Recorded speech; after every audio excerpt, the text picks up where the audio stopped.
guys? It's your boy Corey. It's your boy John. And welcome back to the Artistry Drop, where we feature stories from today's rising artists. Yes, sir. If you like being inspired, don't miss out on our weekly episodes, so be sure to hit that subscribe button and bell notification to be notified when we drop new episodes. Let's go. Guys, we're going to dive right in. Our guest today is a 24-year-old contemporary women's wear fashion designer and digital content creator. In addition to designing, she has built an online community of fashion and sewing enthusiasts and hopes to inspire others along the way to pursue their passion. Guys, please welcome Isabel Helado. Let's go.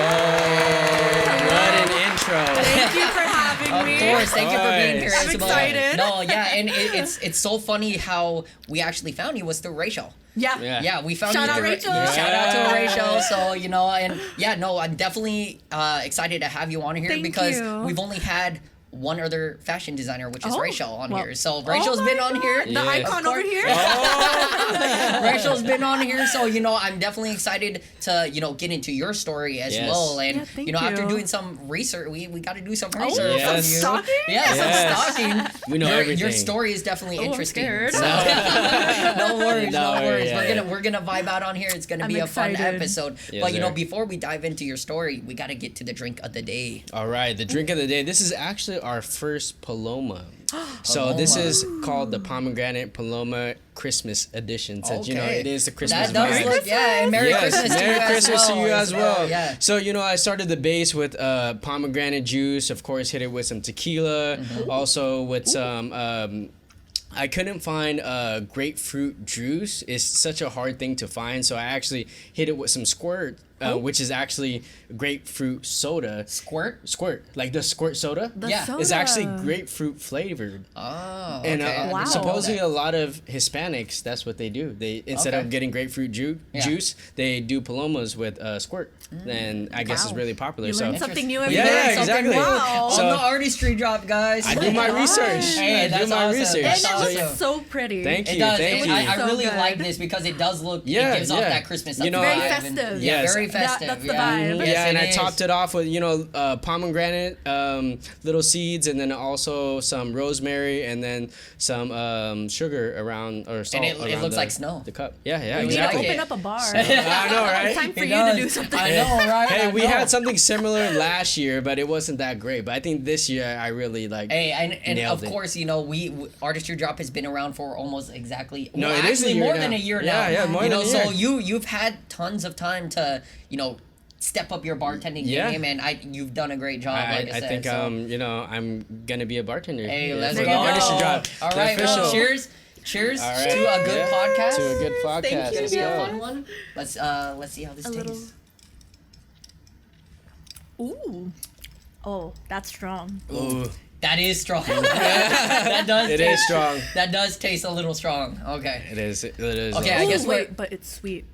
it is sweet. I like it. You probably have to mix it because the ice has been melting a little bit. Oh, no, so I like yeah, that. Yeah, when you I'm mix glad. it, yeah. That is, I can definitely But taste yeah. the tequila. Did Oh, you add same. more to ours? That- Of course. Okay, yeah, because That's a lot of tequila. no, because you know what? What he'll usually do is because he knows me and him have like a high tolerance. Really? He'll make Just ours a drink little all bit of it. stronger. Oh, Then they oh. guess. So I Yeah. don't know if your tequila tastes as strong as ours, but I'm Yeah. like, once I taste it, I'm like, I can taste that tequila. I taste the tequila, but I also taste the sweetness. So Okay, I see, think okay, it's okay, perfect. okay. I barely This is taste the perfect for me. sweetness. Yeah, yeah. I love it. That's what I try to do, especially for the guests. I try to make it balanced. Yeah. So Thank it's you for like, that. Yeah, yeah. No, of course, Yeah. you got to. Because you never know, like yeah. some guests, some people like it strong, some Yeah. people like it on the sweeter side, some Yeah. people like it in the middle. So I Yeah. just play it safe, be in the middle. And Yeah, be facts. That's good. perfect because Yeah. I hate the taste of alcohol. Oh, okay. I just like it when Exactly. it's masked. Yes, So right, this right. is great. No, Okay, good, that's good. good. And that's why we always, we always ask our guests ahead. It's like, do you guys drink? Do Thank you guys you for wanna- that. Yeah, of course. Yes. Because I kind of messed up one time. We actually had one of our friends. She was a guest on here, but she was also sober, and we made a drink for her, not knowing that she was actually sobering up. And I'm like, I'm so sorry. And from that we learned our lesson, Right. and it's actually it is really a good idea to just ask people if you're beforehand. beforehand. Yeah. Consent, Exactly. so Especially yes, allergies and stuff like that. as allergies, well. and that's another thing, is because some people actually do have allergies Yeah. to some of the ingredients in the alcohol and the cocktails. Well, and that's stuff good. That's like good you that. guys So, asked. Yeah. Yes, Yeah. and I know you said you wanted a fruity cocktail, so Perfect. Yes. I hope Like this I would is order pretty- this. Oh, I would damn. order this. Hey, go. let's go. Real All right. bartender out here. Real bartender. All right, you know what? I definitely want to get right into, Isabel's story. Yes. Going back, like I had actually seen you started making pocket tees. Oh my god. When you Yes. were a lot younger, I think they used to call you Pocket Tea Girl. Yeah, they Oh, did. Okay, yeah. See, that's crazy. Like, did. Is that what kind of sparked you into getting like into fashion design and? In a way, yes. Mm-hmm. Because also at the time I was like a broke 13-year-old, and I still wanted to go out and like go to the movies with my friends, do this and that. Not ask my Yeah. parents for money all the time. Yeah. So I was like, I think this would be a great way to make some money while also still sparking my creativity Yeah. and seeing what I can make out of all these different fabric Yeah. squares. Yeah. No, that's dope. So you were like a young businesswoman.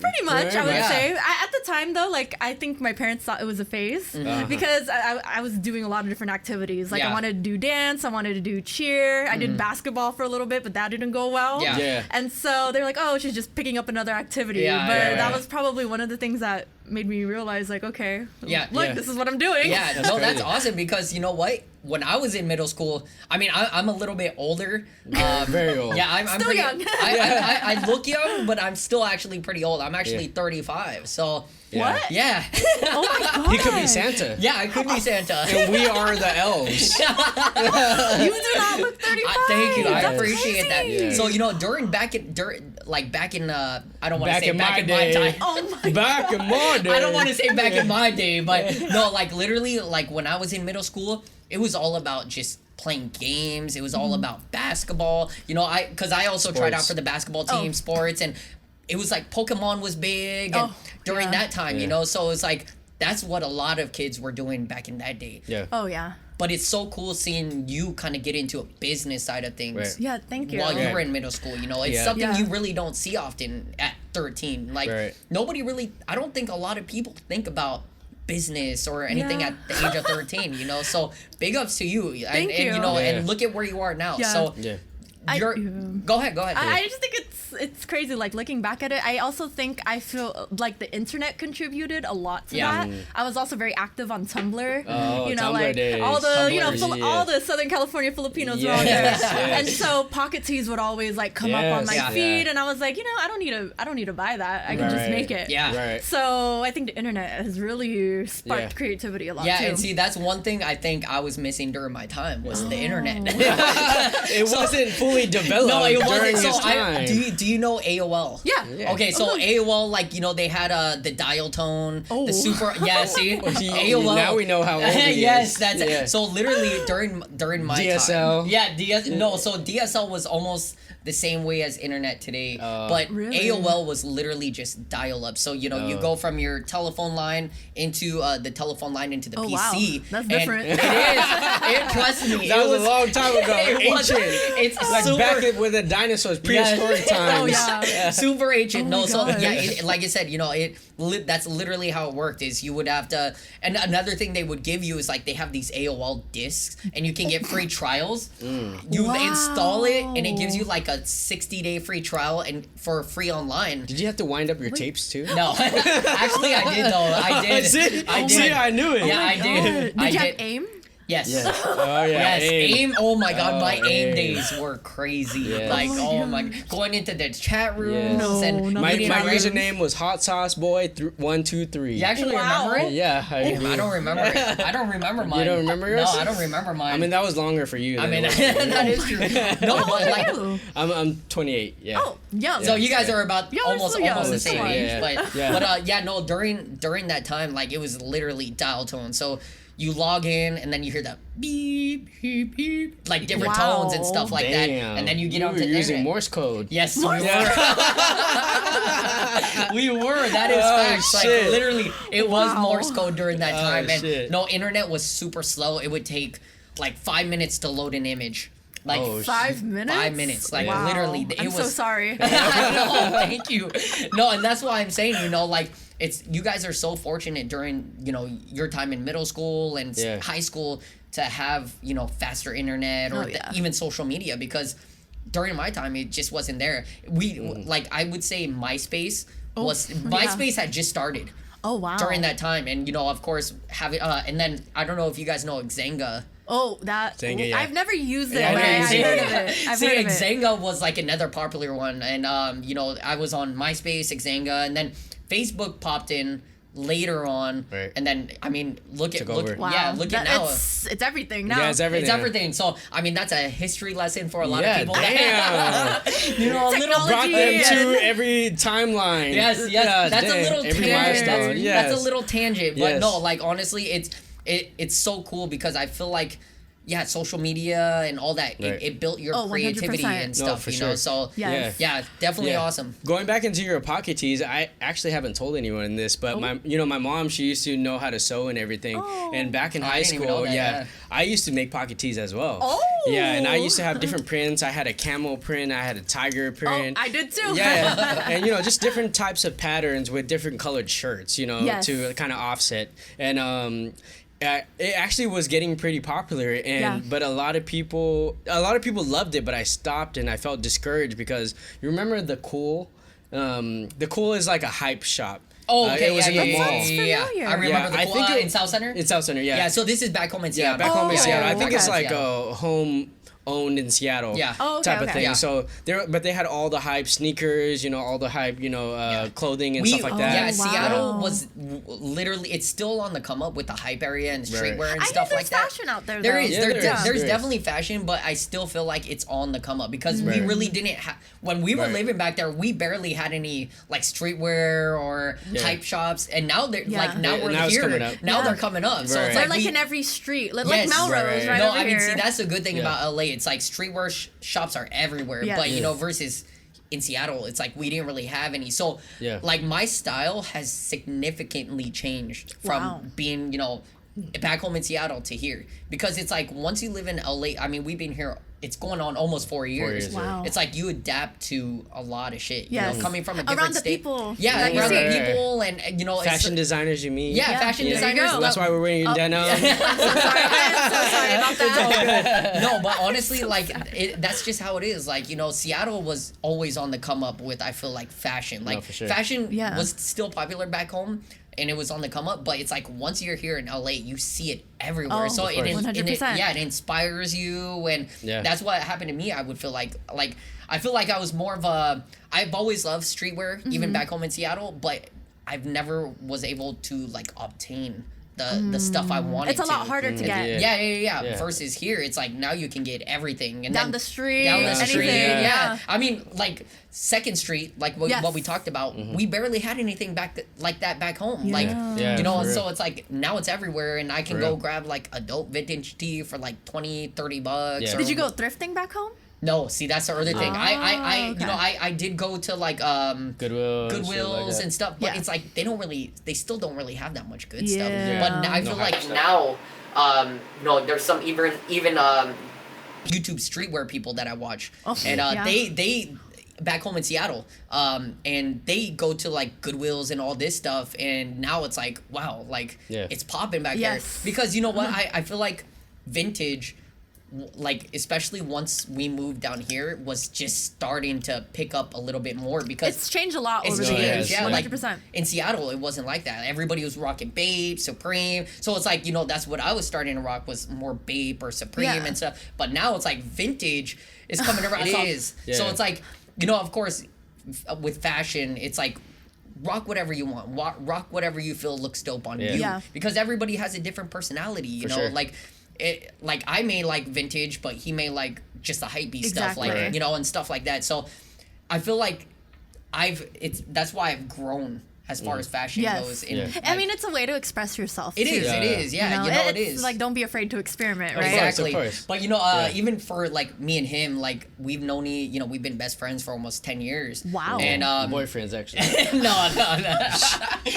Best friends. No, Wow. We're more than best friends. Like that. It ain't like that, that's for sure. Yeah. But no, like going back to when we first met, I definitely feel like I was more of a preppy kid. Like, I wasn't. I mean, really, you did come from Hogwarts. Hell no. Just Did saying. you wear No. like Sperry's and stuff? No, it was morely like I would say, I was shopping a lot at H&M. Oh, And okay. remember, H&M has evolved. Like they have Yeah. definitely, stepped up their game They as have a far lot as of different sections. a lot, now. yeah. Right. And so, like back then, back in 2011, 2012 or whenever it was, I was getting into just H&M and they also had Abercrombie and Oh, Abercrombie's coming back. yeah, Yeah, see, it and is, yeah. that's It's a why. thing. Yeah, See, for that's sure. why I'm saying, like back then I used to be involved. Like I really liked that kind of style back Yeah. then. But it's like you evolve as a person. Like the styles change and Exactly. everything. So it's really crazy to see how.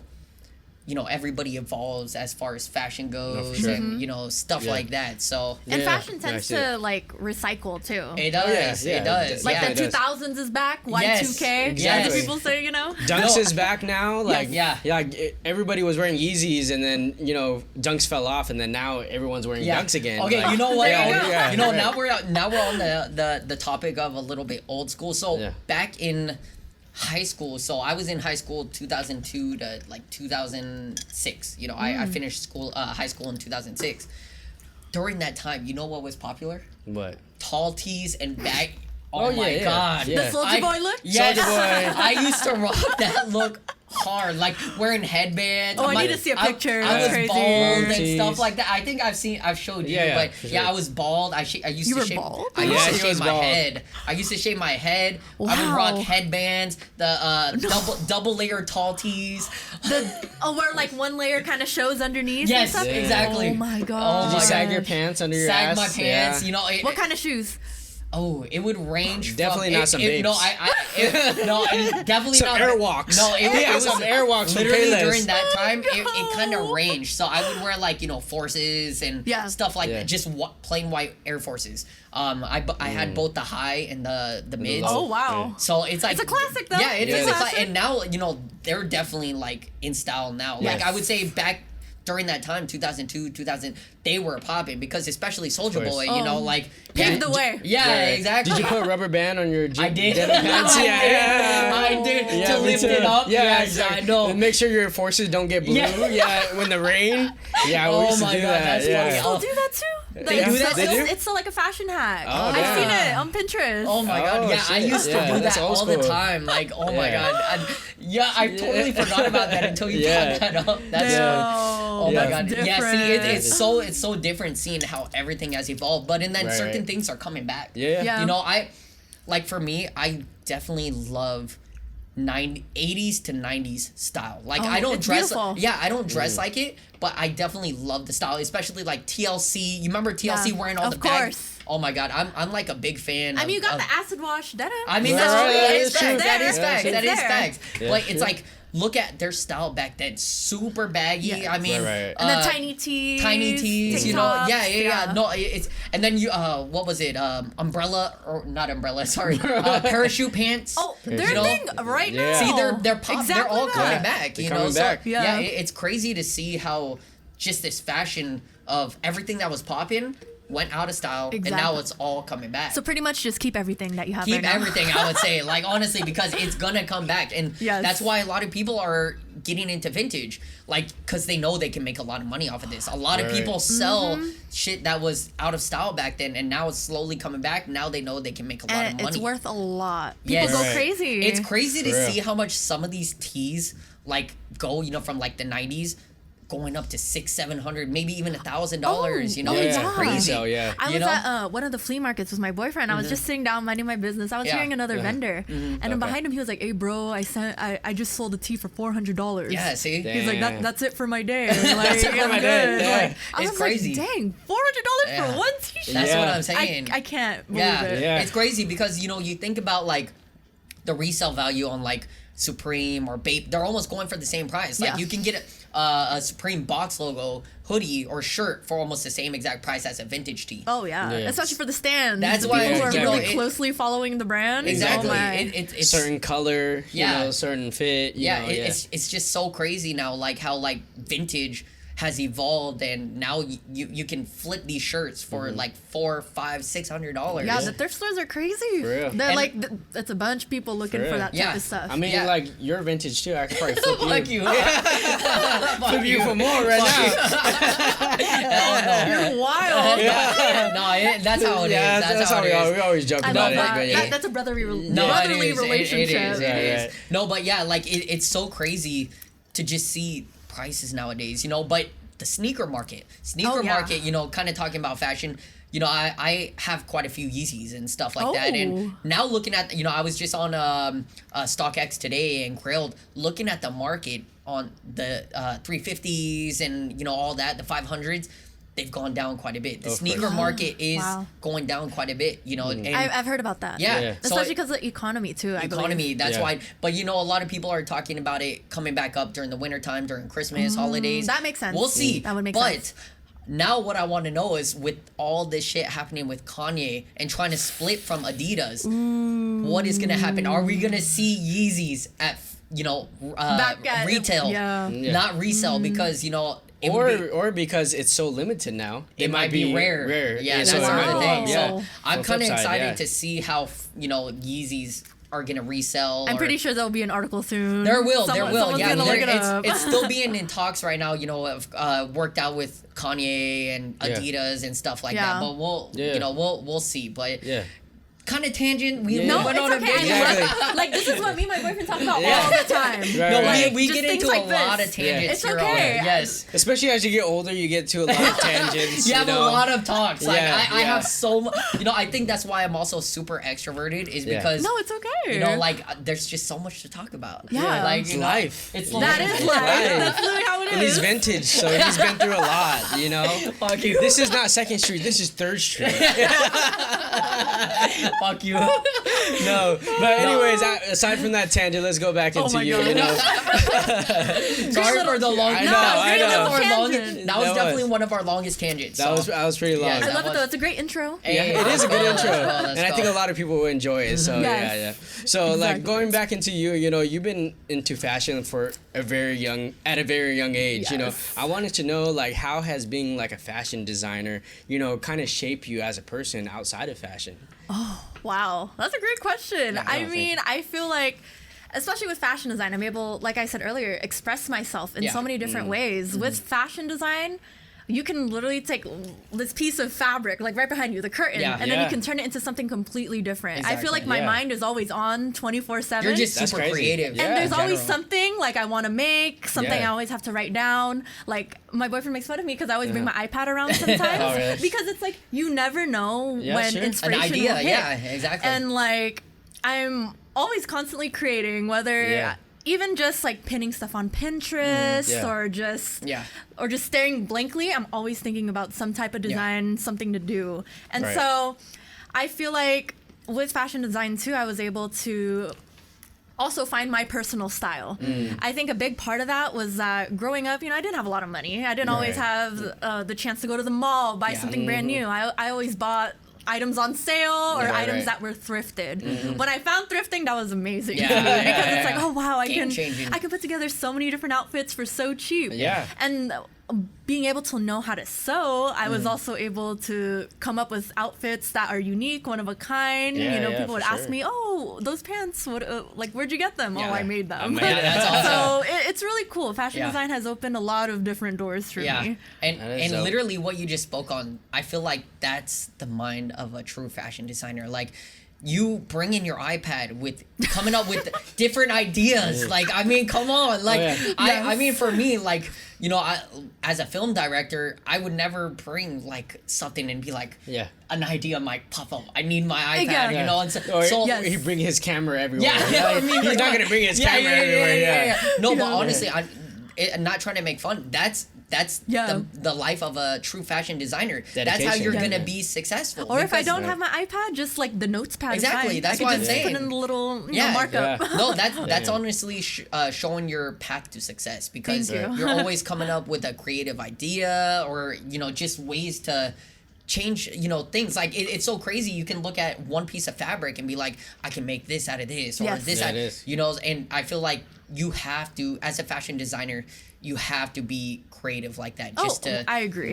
So big props to you for that. Like that's honestly awesome. That's crazy. Thank you. One other thing is you were on Project Runway Junior. Oh, yes, I was. Okay, so that's awesome. How was that experience, and how was it like going through the casting process and everything? Wow. Well, when that opportunity came to me, I was 16. I was scrolling, like I was in bed getting ready for school the next day. I was just going through my email, and FITM used to, I think they still do, but they had this fashion club program for high school kids, and you're able to experience like fashion design school, this and that. So I would get daily emails, because you never know what kind of opportunities they have. Yeah. So this one night, they had an opportunity. They were looking for like teenage fashion designers. At the time, I didn't really consider myself as a fashion designer, because I was just doing DIYs and just posting them online. Going to school. But I was like, I do have a decent portfolio of items that I've made, so maybe I can try it. Right. So what's crazy is that I filled out the application like halfway, and I was like, okay, it's time to go to bed. Right. The next day I was at school.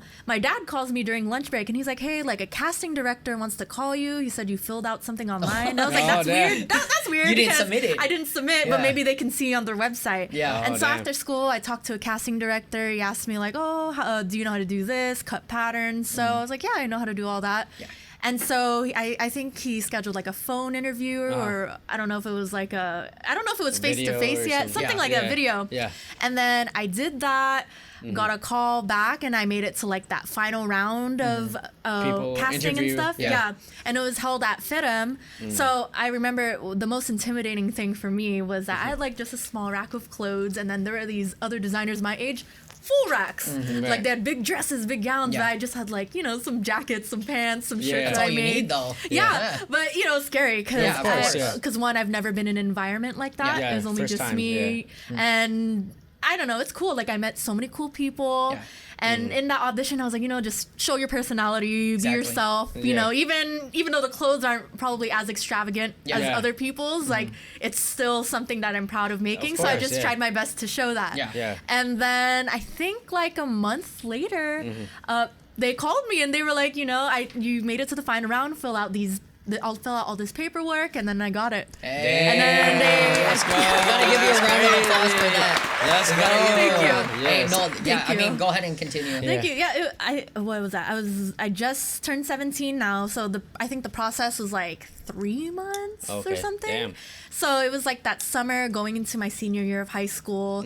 It was my first time in New York, because they flew me and my mom out, because I was a minor at the time, and it was just crazy. Cause Wait, where did you fly out to? New York. New York? Yeah. Okay. They were filming in New York. Damn. And it was definitely different, exactly. like, from my suburban town, and then going to, I'm used to LA, so, Of course. but then New York is a different ballpark, I bet. the vibes are different, the people are different, there's so many buildings, so many different things, and so it was definbeing it was shocking. Change, It was a huge change, but I had to get adjusted. I'm here for a competition. Yeah. But I think my favorite part was being able to meet all of these different creatives, like throughout the U.S. too. I think the youngest was my friend Maya. She's 13 at the time, and she actually won the whole thing. And you were 17 at that time, I was 17, right? yeah. Wait, so they actually... They 13? audition like...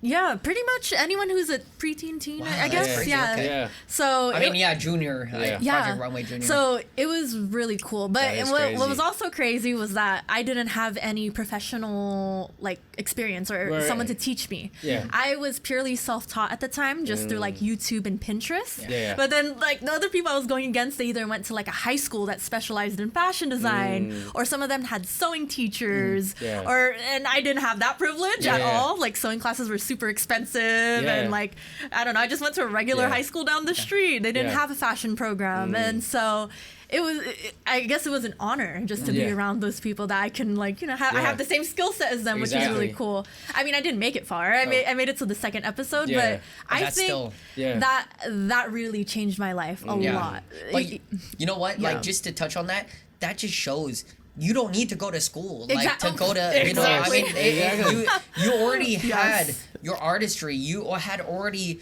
your creativity. Like, that's what the casting directors, everybody saw, you know, like, that's all that mattered. They didn't care if you had education or anything. Like, as long as you are creative in a specific way and you can do the work, that's all that matters. And that's why, for me, I do also regret going to film school. Film school is fucking expensive.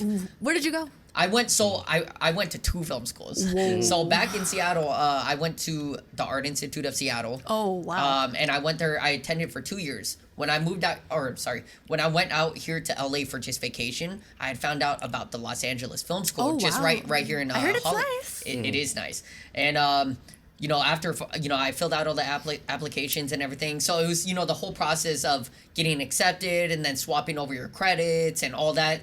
Got accepted, went there, graduated, but the money is fucking... I mean, the schools here are no joke. It's expensive. So, you know, I definitely have a huge bill on my back as far as, you know, loans goes. And, you know, it's going to take me years to pay off. Yeah. But that's why sometimes I do regret, like, going to film school. Like, was it actually worth it? Do I actually need it? Because, you know, the film industry, it's kind of almost like, you know, like fashion industry. Is it cutthroat, you would say? Yeah. It's Hollywood. Yeah, it's Hollywood, you know, but I would definitely just say in general, like, as long as you have the skill, as long as you have the creativity, that's all that matters when it comes to film. Because, I mean, look at Steven Spielberg. He never went to film school. Oh, wow. He never went to film school, and look at him. He's an Academy Award winner. It shows in the work and the talent. Exactly. You know, just show everything. Just shows right there. You really didn't need to go to school for it. You know, so going back to, you know, you and being on the show, that's why they chose you, because they love the work. They didn't look, oh, did she graduate from a fashion school or any? That didn't matter to them. All they saw was like, you have good skills in your artistry and stuff like that. And, you know, big props to you for, you know, even if you didn't get through that far, like, it doesn't matter. Like, you still got on the show. And that's all that really mattered. You know, I even, for me, I actually, casting director reached out to me for the first season or the second season of Exposure. I don't know if you heard it. That? So Exposure is a show on Hulu. And the first season was actually about photography. And, you know, on the side, I do photography. And, you know, film and photography is almost the same exact thing. So I had a casting director reach out to me. I went through the whole interview process and everything, you know, like, we love your work, blah, blah, blah. So I was going to meet with the director of the show and stuff. Well, still waiting. They finally emailed me the day before I was supposed to have the interview with the director itself, because I already met with a casting director. Oh, wow. They're like, we're going to have to reschedule this thing and with you and stuff like that. And come to find out, they were like, oh, well, we went in a different direction.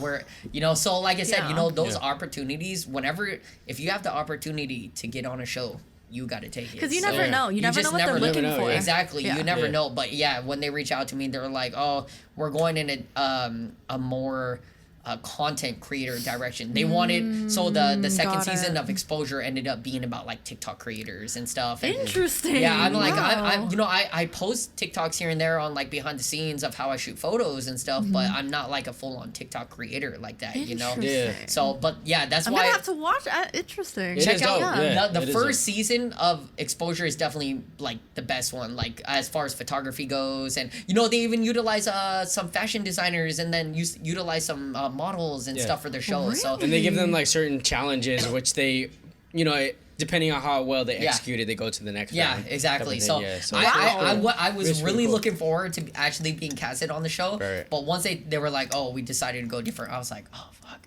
So that's why, you know, once you have that opportunity, no matter what, if you have the opportunity to be on the show, just take it. And I'm glad you took that. And, you know, I think it has also helped you mentally.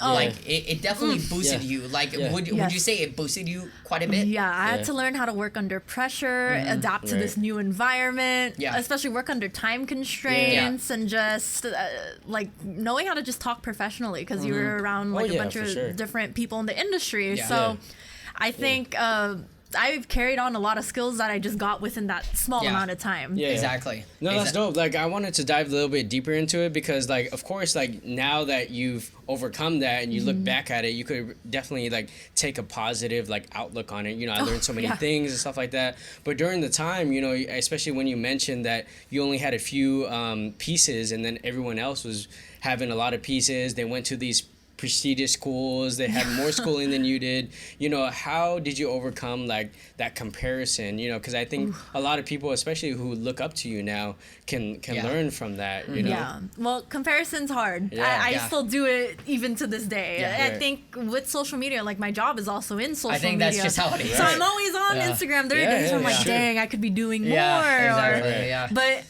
I just have to tell myself, like, I'm already on my own path. Might as well just stick to it. And you're doing great already. Thank you. And it's like, what's the point of, like, looking at other people's work, spending so much time on their page, trying to be down on yourself. So I always just try to remind myself, like, I've gone such a long way. You might as well just keep going. You've been on a TV show. A lot of people can't say they've been on a TV show. I cried in front of millions of people, so, you know, I can't really say much. No, but even still, like, it doesn't matter about the crying. You succeeded still. Like, you succeeded in a certain point. Like, that's...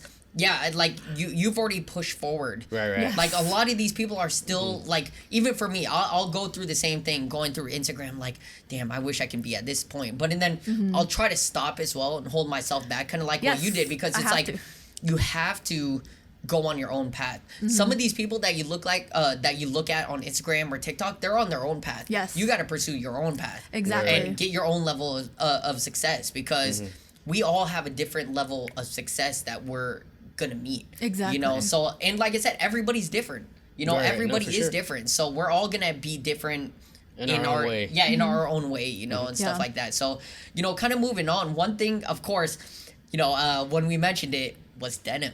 Denim. So, you know, we both noticed you love using denim as like one of your main fabrics. Like, why is your choice denim when it comes to like designs? It's first of all, it's classic. You know, denim is timeless. Everything. It's timeless. Classic, timeless. It's durable, and there's so many different ways you can create designs with denim, from dresses, shorts, pants, tops, hats, literally everything. And also I love making pants, so denim is probably, that's why it's one of my favorite things to work with.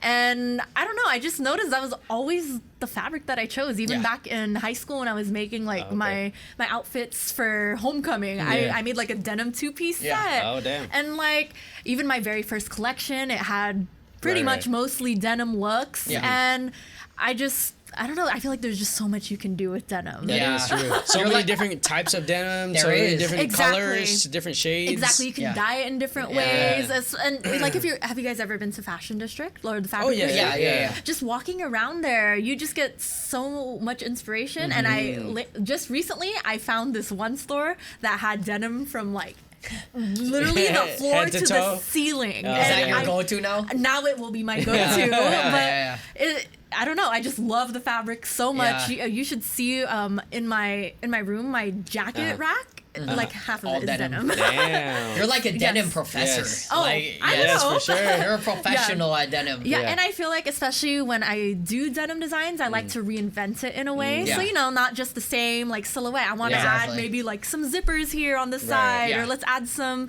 drawstrings. So I really pushing forward with like just my brand in general. I really want to just push the boundaries of denim. That's dope. No, that's and awesome. out of all her denim wear, she chose to wear leather today. Sorry. She chose to be different. She wanted to be different. She did. Leather she is did. actually like my second Leather favorite. is still dope, though. No, it is.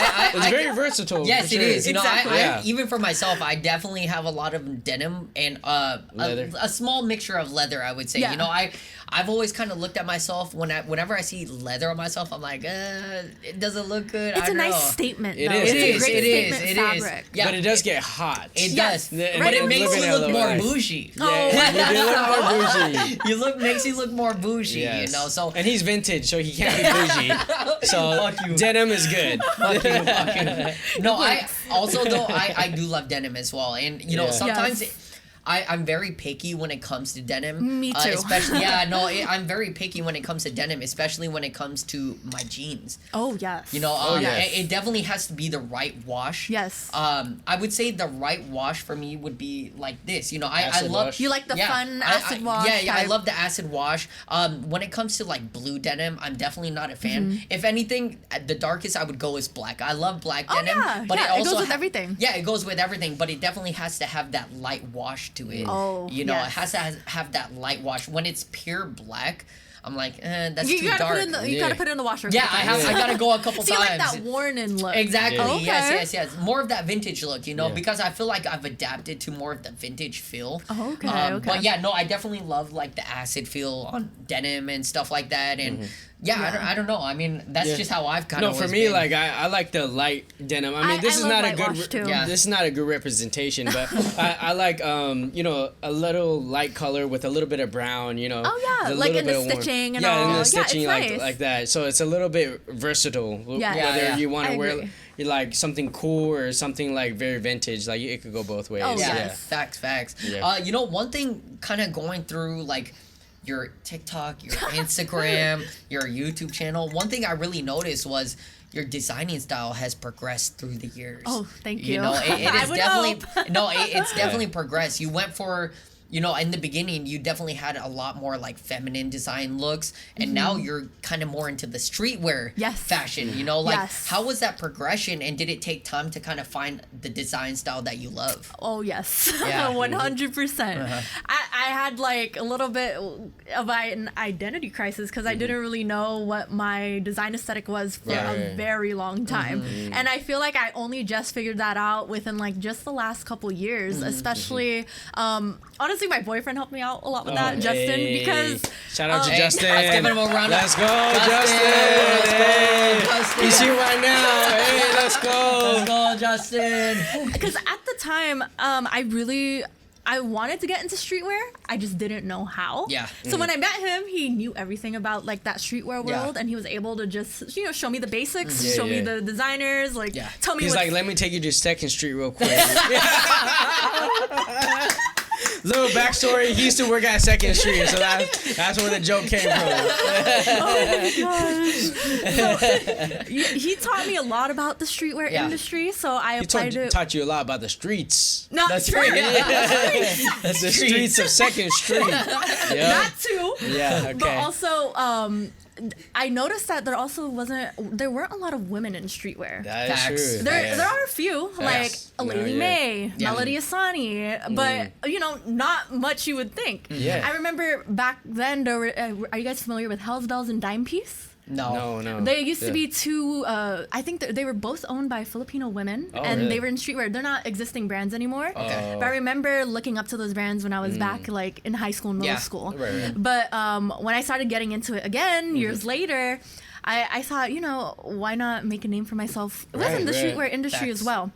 But also a thing I struggled with was that I didn't know if I was streetwear. Yeah. Because I thought streetwear was just t-shirts or like just sneakers, but streetwear is much more than that. Yeah. I think a Right. great example of that is Virgil Abloh with Louis Vuitton. Right. And Facts, yeah. I feel like that is when streetwear started to become much more prominent, especially that's in true. like especially the high end aspect. Right. And so that is what I try to do with my designs too. I try to do streetwear with a touch of like feminine elements to Yeah. it. That's facts. That is Yeah, dope. no, Yeah. and Yeah. one thing I'm definitely like, I love the story that you mentioned is your boyfriend also helped because you know what? I feel like I also kind of with Rachel because with Rachel she was always definitely more into feminine side of fashion and when we started dating and stuff like that. She definitely seen I was more into streetwear. Yeah. And then, I was like, love, like, you need to make me something like this, like, you know, you need to make me something like some tech pants, you know. So I'm still waiting on some tech pants because I really love that Japanese style tech pants and stuff. Tech wear. Yeah, I know tech exactly wear, what you you're know. talking So about. yes, so I'm like, love, where's my tech pants? That's how he feels about his alterations. Yeah. No, but like I said, that's awesome because I feel like it, you know, when you're dating somebody that also enjoys one, Yes. it's like you inspire each other. You inspire, Exactly. and that's one thing with Rachel. It's like, you know, she was definitely, you know, even seeing her, I've seen all her designs, seeing her beautiful designs. No, she definitely does have beautiful designs, does. but it's definitely more towards like women's fashion, just like Yes. kind of like how you were. So that's why I was telling her, love, like check out this. Like it would be dope if you made me something like this, you know. And I did see the video that you made with you and Justin, where you were designing like the denim jacket and stuff like yes. that. Was really dope. Thank that was you. really dope. So love.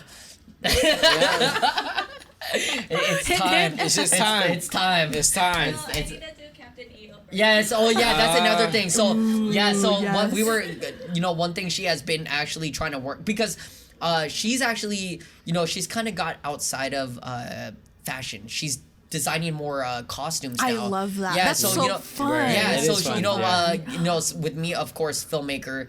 A lot of these music videos I shoot for the artists. She'll actually be the designer for the artist. So she'll design some of the costumes for the artists and stuff That like is that. amazing. And yeah, so I feel like, you know, she's definitely progressed from being more of a fashion into a costume designer. So Yeah, they go hand in hand, Yeah, too. they They do do. go. It's almost the same exact thing. It's just, you know, slightly different because you are creating something for an artist or Yes. you know, Right. creative and stuff like that. Versus like you're creating for like almost everybody. You definitely want to see your pieces on everybody. You know, Right. Yes. but that's why I was telling her, like, I'm a huge Michael Jackson fan, and Captain EO is he was a character in an early Disney film that was actually at Disneyland, super early. What's the film called? It's called Captain EO.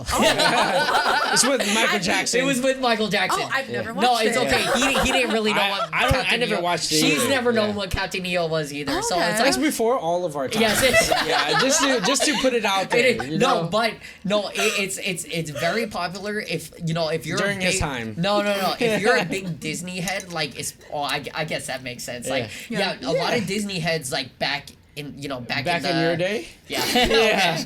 Yeah, no, like they love Captain EO. And Captain EO, I'll after the podcast, I'll have to show you, Yes, you know, I kind of wanna what see Captain it. EO's outfit looks like. But I've been telling her, I was like, I want to be Captain EO for Halloween one time. So is And it this year? Yeah. I was hoping, but it's a lot of work. Like, Really? you know, with I know me Yeah. and her, you know, we're super busy with a lot of Yes. other things and a lot of different content, and so it's like, okay, she said she's gonna try to build one by because we made it a routine to go visit. I don't know if you know, but MJ is actually buried at Forest Lawn in Glendale. Oh wow. Yeah, so Fun fact. Yeah, fun fact. So me and her will usually go there. We started it almost 2 years ago. We visit him yearly. And they have this huge thing with all these fans, like all the MJ. Really? Yeah, It's a I brought thing. him. Yeah, I Yeah. brought him. It's like a whole 1 year. ceremony. Everyone Yeah. brings their piece that they made Yeah. for him, dedicate Yeah. to tribute. Yeah, Wow, it's a that big is thing. Yeah, so awesome. she wanted to actually try to create a piece for next year, which would be the Captain EO outfit. Yeah. But also, I would wear that for my Halloween outfit next year. So we So are. get it blessed by his grave. And wear it. I didn't know events like that existed. No, it does. Yeah. It's crazy. Like I said, you Wow. know, Yeah. like, I mean, of course, if you're a big fan like I am with Yeah. MJ, then you know it's like Yeah. it's a fan base. You know, Yeah. I don't know how it is with other fans as far as, you know, like Marilyn Monroe. Marilyn Monroe is an inspiration when Oh, it comes to fashion, I'm of sure. course. You know. Her iconic white dress. Yeah, Right, exactly. dress, yeah. You know, Yeah. so I don't know how it is with her, but of course with MJ, you know, I grew up with him as a kid, and you know, it's so crazy. Now I'm out here, I can actually meet with other fans and do all this Connect with them. Connect with them, you know, because the Michael Jackson community is big. I'm It- sure. I it am is so sure. It is really big, so it's really awesome just kind of seeing all the fans at his grave and, you know, everybody vibing and all that. But yeah, that's why, you know, once she saw a lot of people were making these things, she was like, you know what, I'll do this next year. I'll create Captain EO, because Captain EO is just one of these characters that you never see. I guarantee you, if you go to Disneyland and you dress up as Captain EO, they're gonna be like, "What is he?" And then the parents will know before our time. I just want to see how this Captain looks like. It does look cool. It is cool. Yeah, it is cool. Like, but like I said, it's something you just would never. If you know, you know. If you know, you know. It's just one of those things. Very niche. Yeah, very niche. It is very niche. Though. So going back into you after my grandpa went into this whole rant about Captain Neo and Michael Jackson and dressing up. That's how we do, though. That's how we do. Okay, so we're gonna go back into you. Like you mentioned, there's not that many Filipino fashion designers out there in the world, or even Filipino in general on the big screen. Facts. I'm curious to know, like, what's your take on cultural representation when it comes to fashion? Did you ever find it difficult to like relate to other fashion designers because there's not that many in the field? Yes, especially when I first was trying to figure out if I wanted to go in this career at first, because Filipinos, I guess the thing is to become a nurse or work a job that actually makes a ton of money, right? So choosing fashion design was definitely a risk, but I think the only fashion designer I knew, what's her name? Monique Louier. She was the only Filipino fashion designer that I knew at the time, and she makes beautiful like gowns, wedding dresses. But other than that, in the streetwear community, I didn't know many. And so I thought maybe there's a space for me to make a name for myself and hopefully inspire others to become a fashion designer and pursue their dreams. Right. And so I feel like especially in the last couple years, there's more Filipino American fashion designers making a name for themselves in that industry, and so I'm trying my best. No, and I'm half Filipino myself. Oh wow. I don't know if you know this. I mean, he don't look like it. I don't look like it. He looks more like Michael Jackson with the light skin and everything. No, I'm half Filipino myself, but I'm half white, half Filipino. So I definitely take more of my Filipino side, but it's great having you on the show because I support the Filipino community. We've brought so many Filipino artists and everything on the show, so we can get their stories out there and inspire other Filipinos to get their stories out there. It's important to hear. It is because with the fact that there really isn't a lot of Filipino artists out there, especially in almost every kind of artistry, we're slowly just growing. We're slowly just getting into a point. Joe Coy has broken that point for us. There I feel like with the movie, the comedy stand-up shows, opening arenas and selling them out. Exactly. Like he's getting to that point. Pushing it, and there's still a lot of growing to do in the Filipino community. As far as all of us getting into that certain niche where it's like, oh yeah, he's Filipino, I mean, for me, if I was to get big in film directing, they probably wouldn't know I was Filipino until I mentioned I'm Filipino, so it's like, I feel like no matter what, you're gonna have to mention, hey, I'm a Filipino, blah, blah, blah. I'm a Filipino, blah, blah, blah. It's like, that's what were you going to say? And it's just important to find that community, too. It is. No, it is. Like, going back to social media, I was able to find other Filipino designers who do what they do. And that community is so strong. It is. Exactly. The Filipino community is very strong. Once they hear you're Filipino, you're going to be on every... There's a whole wave that comes. That's what I said, because even, my aunties, my titas, my titos, and like, literally, back home in Seattle, they already know what I was trying to pursue with filmmaking and stuff. They're like, if you ever go back home, you're gonna be famous. So I was like, nah, I don't think I never knew about that. But in that, after finding more out about like just the Filipino community being so strong and tight, like it is crazy. Once they find out you're Filipino, they're just gonna support you to the fullest, and 100%. It's awesome. It doesn't matter where you're from. Like once they know you're Filipino, you're in. Exactly. That's it. Yeah, and I'm not Filipino at all, but I'm Lao and Viet. But like He looks Filipino though. Yeah, I look Filipino, and I grew up with so many Filipino close friends, and especially my Lolo, right here, we grew up together, so like I totally respect it, and you guys are so talented, like multi-talented, dance, sing, everything. you know. So I could definitely see, you know, and I think us as a Asian community in general, we really need to push each other together. Yes. You know, like right now K-pop, you know, with BTS and everything, Huge. they're making it big, and they're really representing for us as an Asian community. But I think Filipinos are on the next wave, I right already behind. knew that. Yeah, It's coming. It's coming. So that's why my question, you know, towards Filipinos was like, yeah, you guys need the recognition that you guys deserve, because you guys are right there. You guys are so close. That's why I highly recommend anyone who's, you know, if they want to represent their culture, keep on posting your work. You know, reach an audience. You never know. Yeah, no, for sure. Like, and you know, speaking about Asians, you know, especially coming from a Filipino background, you know, the household of, you know, having an Asian parent, you know, they're very. I wanted to know, like, if they were ever supportive of your career, or like if they wanted you to be in the medical field, or you know, a lawyer or something like that.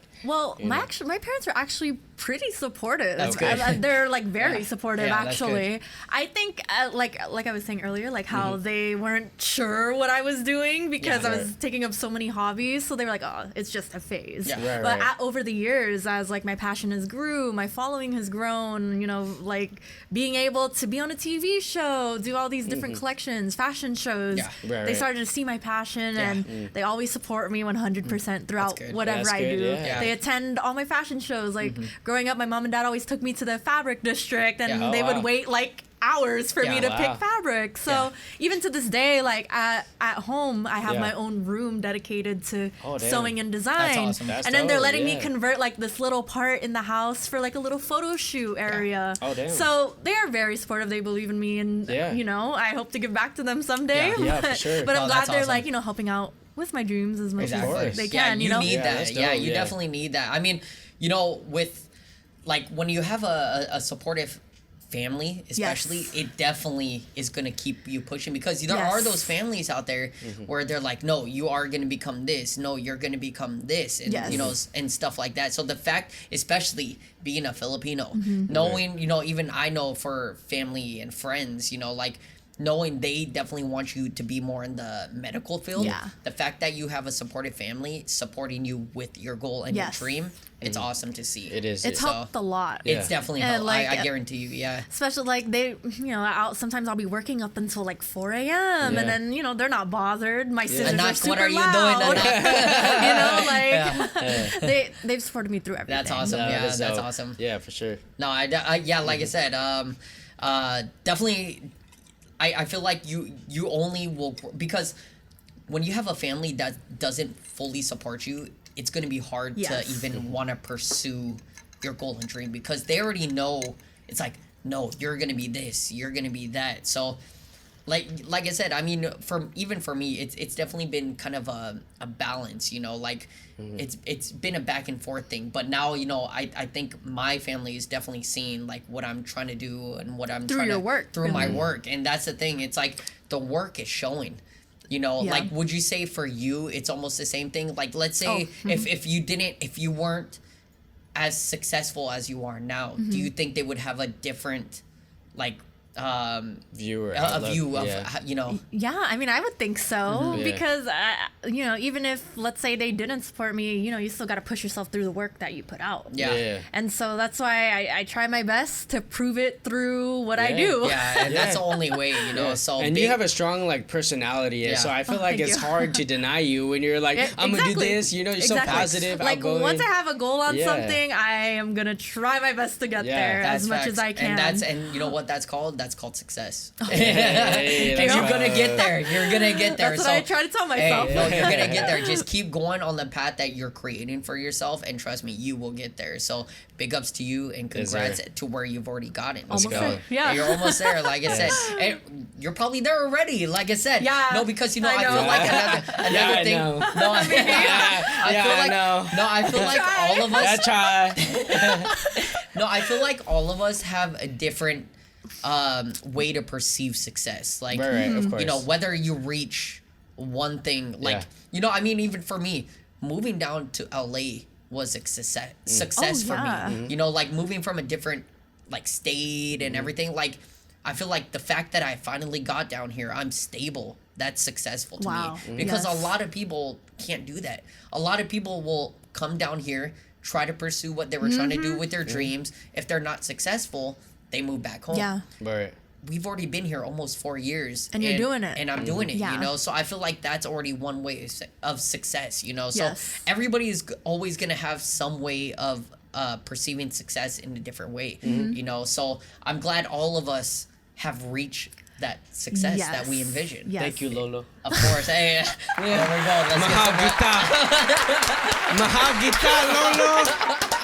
Fuck you. I also think it's very important to celebrate the small wins. No, it is. That is It facts. is, for Because sure. people think, oh, once I hit this many followers, Yeah. it's gonna be great. Yeah. But no, Yeah, like you yeah, just yeah. have to just be happy about like the Right. small wins that Yeah, you the small. Hey, that and you you do. have 100K plus on TikTok. That's a win right there. Let's go. Yeah, That's let's go. another round of applause. Let's go for the small wins. That's a round. Thank You know, you. honestly, like, because you know what, like 100K, that's giving, you know, more exposure to your work. Oh yes. Like, yes. honestly, when you reach those kind of like follower goals, it's just more reach for your Yes. designs, your artistry, and everything like that. In a So way, yeah. you In a need to way, be it pushes you. Yeah, in it a way pushes to keep, exactly. keep on posting your content. Exactly. You know, the real ones will stay and see sure. what They you will. post. You know. They will, Yeah. and the real ones, like, or the ones that you know don't, they're just fake. So there you go. There you that's go. just how it is. But like I said, you know, it is like once you do see a small success, especially on social media, you're like, oh, I reached this amount of likes, or I reached this amount of followers. Yep. It's like it keeps literally pushing. You're like, Right. okay, I know I can do this because people are loving the content. Yes. Now I just got to push myself a lot more to reach that end goal. I mean, Yes. of course, an end goal is 1 million followers. Oh, sure. You Yeah. know, like of course, I think that's all of us. Like being able to showcase our artistry to over 1 million people plus, because obviously a lot of people are just gonna be, you know, viewing it and then they won't follow. Yes. You know, that's just how, you know, the way of life. But yeah, I definitely think like, you know, like you mentioned, you know, celebrating the small goals. Yeah. Because for us, Yeah. like, you know, we are thinking at a bigger scale, but other people who look up to us or came, you know, was there from the very beginning, they Yeah. look up to us now and they're like, they already made it. Yeah. But for us, Exactly. like, we're like, no, we want to make it Still getting Yeah, started. we're Yeah, still we're just getting starting. I feel like that too. Exactly. Yeah. Yeah. We need to reach like a higher level, and Yeah. we're like, damn, we need to be there. But we need, of course, like you said, we need to appreciate like the Yes. Facts. smaller accomplishments, Yes. and you know, really appreciate how far we've come. But you know, use that as fuel to push us to the next level too. Yeah. Especially on the days where you're feeling down. Yeah. real. Facts. Or if maybe the views aren't too high, Right, or if the right. likes are low, Yeah. you Right. have to just remember that, you know, just keep going. No, It's a you bigger definitely, picture, Yeah, yeah. you definitely got to keep going. And you know, on the talk of TikTok, Mm-hmm. one thing that I've noticed, and I'm sure a lot of people know you for, is upcycling clothes. Yes. Like, how did you actually come up with the idea of upcycling clothes and putting it out on social media? Because I Yeah. feel like it's not a popular thing. Oh, it's getting there though. It's getting there. But you're it's helping it. everywhere. Oh, You're I would helping hope. it. Yes. So the first thing I've ever sewn actually was an upcycled design. I was in middle school. I created this elephant sweater, and it was actually out of two sweatshirts Oh, that I put awesome. together. I bought it at Walmart, and I was like, oh, let's make a cute little elephant. Yeah. And I got like an inspiration pic online, Uh-huh. and I just traced out like the body of an elephant, and then put on the two sweatshirts, and there you go. And that was my Hey. very first upcycling project, and I Mm. uploaded it to Tumblr, and it got like 1,000 Oh, what was it, shit. likes, views, whatever it was. I don't know what it But was. I know, but Repost. yeah, yeah, exactly. repost, yeah. But that was huge to me because I was like, oh wow, upcycling super cool. Yeah. And then when I found out about thrifting, I saw that Yeah. there's a thrift store down the street. That's I slowly started to cut my pants into shorts. I would cut off the sleeves off my denim jackets to make a vest. Yeah. So just small things like that, little alterations. Yeah. And then I think I really, really got into it, especially during the pandemic. And like just the last couple years, fabric stores were closed for a little bit. Yeah. So, you can't really buy new fabric. Yeah. And I had a ton of denim at home. Right. And so I think one of my biggest upcycled pieces was that denim jacket you mentioned that I made for Justin. Yeah. It was that it was like in a Visu Yeah. jacket like that. Yeah. That was that was dope. Yeah, Thank it was you. dope, yeah. That was like one of my first big upcycling projects. And then I think before that I also made like a upcycled Burberry like bralette. Wow. But Oh, shit. it was what I really love about upcycling is how you can turn this existing garment into something completely brand new. Yeah. You Right. never know how it's gonna turn out like, and also it's a challenge because you have this. You already have this existing garment, and you have to make sure that all your pattern pieces fit, Yeah. or that you know Yeah. that it'll fit whoever Yeah. you're making it for. And I think now with my content, I like to show people that you can utilize the clothes that you already have and turn it Yeah. into something brand new. That's Especially awesome. on the That's topic of sustainability, Yeah. it's important to make use of your clothes and get as many wears as you can with what you already have before buying brand new. Yeah, that's That's dope. awesome. Like, Yeah. That's and dope. it's crazy how like you were already about it like before it was even popular. Yeah. Because back Yeah. in Tumblr days, nobody knew about upcycling, Yeah. sustainable I don't even fashion. think I don't even think I mentioned that sweatshirt was upcycled. I just said it was Right. from two just posted sweatshirts. it. Exactly. Yeah. So now you see Nike, you know, like with sustainable material with their shoes, Oh, with their yeah. clothing, you know. So it's become more of a fashion statement now. and Yeah, it's becoming definitely- a thing. Yeah, it's Yeah. more marketable now. You know, people, Yes. and even like down to iPhones. You know, they like are taking out chargers in them. So like Yeah. sustainable. Material and sustainable fashion is definitely like an ongoing thing. Yes. You know, and I kind of wanted to have you explain what upcycling and sustainable fashion is for some people who don't know the benefits that come along with it and what it is exactly. Oh, there's so many benefits to it. Like for one, you're not buying brand new, and you are just already using what you have in your closet. Also, maybe you don't have to take it to a tailor. You don't have to take maybe your item to a tailor. You can just do it yourself. You know, cut Right. off the hems of your t-shirts, hem your own pants. Right. And you know, because sometimes people will probably see like a little hole in their shirt, then they'll be Right. like, it's time to donate. But Right. you can easily repair those Yeah. things. See, instead that's of, what I would think. Yeah. If I didn't have Rachel, that's what I would think. Exactly. Right. And there are a ton of clothes in our landfills today. Mm. And so you might as well do something with your clothes. You don't want it to end up in those places Yeah. because Right. it's just growing, especially with fast fashion like Shein, Forever Right. 21. You don't want to contribute to that as much Yeah. as you They're can. just throwing it away Yes, and burning exactly. it So you might as probably. well just make use. You know what? It's Right. funny you mentioned that because do you know Richie Lee? Yes. Yeah. I literally just got done watching one of his newest videos he uploaded today. Really? He went around because he's originally from Seattle, or he is from Seattle not as know well. that. Yeah. Yeah. So his video today actually went around asking students at our local college what kind of fashion they're using, and you know what? It's crazy. Everybody said avoid fast fashion, Yeah, such as fashion. it's You know, it's 100% a Forever thing. 21 and all that. So it's crazy that you literally just brought that up. Yeah. Like it. Damn. It's important. The secondhand industry is growing. Yeah. It is here to stay, I would say. Right. All these brands are trying to get on in it. And nowadays, there's a lot of thrift stores you can shop with. Yeah. Depop, apps Yeah. like Grailed as well. Yeah. Yeah. I feel like you can definitely I see Justin over there. shop rents do. Yes. That's exactly what he's doing Yeah. with Hey. his secondhand business Yeah. as Yeah, well. that's awesome. And so I understand the need for fast fashion because thrifting is not accessible for everybody. Right. You know, especially when it comes to sizing Yeah. and some people Time-consuming, too. Exactly. Yeah. Some people don't like to look at things. So Right. if someone wants to consume fast fashion, I think it's important to do it mindfully. Right. You know, make sure that you're choosing fabrics that aren't going to, rip in a couple days. Yeah. Appreciate, Choose, maybe look for more natural fabrics like cotton, linen. And, it's okay to shop fast fashion once in a while if you're looking for quality items. Yeah, I yeah, think yeah, that's the yeah, very yeah. important thing Yeah. to say. Yeah. Because, Right. thrifting is not accessible to everyone and, just I don't know, just No, that is. it's a huge topic. No, That's it the is. thing. No, yeah. And you know what? For me, like I definitely, have done quite a bit of, fast fashion. You know, for me, I definitely like some of the items that they sell at H&M, Yes. but I'm all around. Like I love everything. Like I love all the hypebeast clothes such as Supreme, you know, Babe, all that. But and then sometimes, you know, I'll be scrolling through Instagram. I'm like, oh, this shirt looks kind of dope. You know, I definitely ordered this. So, you know, I ordered that. But of course, I also love vintage. So it's like, I'm all around. Yeah. Like it's okay to have that mix. Yeah, exactly. You know, and I kind of love everything, but I've definitely loved to. I've found a love for vintage. That's why I've been shopping more at Second Street. I think that's where the last set of clothes that I bought was at Second Street. You know, just because like they do have so much dope shit at Second Street.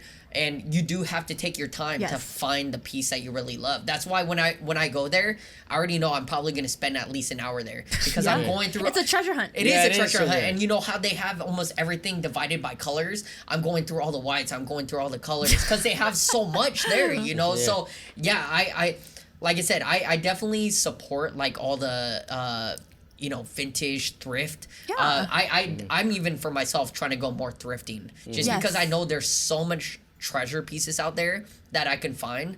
It's just sometimes when I'm at the mall, I'm like, okay, this is kind of dope. So, you know, I do as well. Yeah. You know, that's just how it is. But I would definitely say I've found a love for vintage and thrift. Yes. It's just I got to take more time into actually looking around for the pieces I really love. That's why, like, if people don't feel like looking, that's why I highly recommend like the secondhand apps because you can just type in what you need, like what you want, denim Levi's on an app, and then maybe you'll find a couple sizes that you want. Or even, especially here in LA, I think we're blessed with a lot of different options for secondhand clothing and finding different vendors, especially at flea markets and all that. You can find something that you really want. So, one place I definitely want to go back to is the Rose Bowl, the Rose Bowl flea market. Oh my God, we all, me, John, and Rachel all went there one day, and we were overwhelmed. We're like, oh my God, there's so much good shit. Very overwhelming. So much good shit. Though I was like,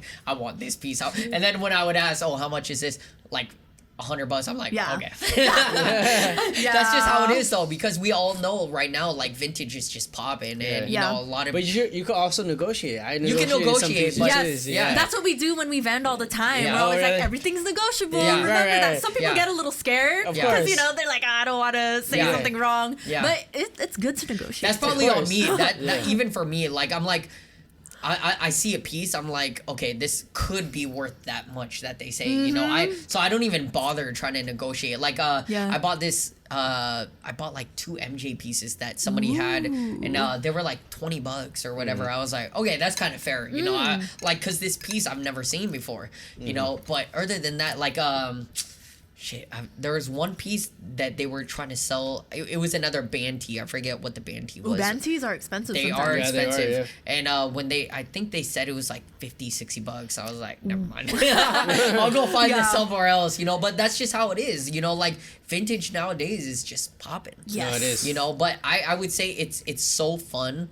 Actually going around looking for vintage tees that you like. I mean, of course, you know, Justin, he runs his own business. Yes. But for us that are just actually looking for pieces to rock ourselves, it's like, it's so fun. Like in general, like, oh, damn, this piece is so dope. Like, okay, I'm willing to spend this much, you know, and stuff like that. But I feel like, you know, with Justin being, you know, a seller as well, it's like you have that mindset. You're like, I can negotiate with this. I can get this shit low and then resell that shit for more expensive, you know? Like, that's just how it is. That's how the business goes. That's the game, you know? And that's just how it is. But, you know, kind of going back off of the tangent, going back into like some, we get off tangents every time. It's mostly my Lolo. Hey, I have a lot to say, okay? I have a lot to say. Though. It's useful information.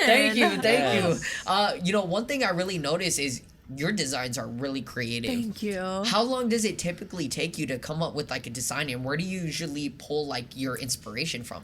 It honestly just really depends what I'm designing. So a lot of my design aesthetic, I call it street chic. A lot of it just comes off from my own personal style and what I would wear. Because I had this thing where it's like, if I wouldn't wear it, why would I make it? Facts. You know, if I'm not comfortable in this, why would I make it and have someone else wear it? It all comes back to you. Yeah. So I always think of like how comfortable it would be on the body, how versatile it is to someone's style, and also with mine as well, while still staying true to me. Yeah. And you know how I can like fix up the silhouette to make it unique. Yeah.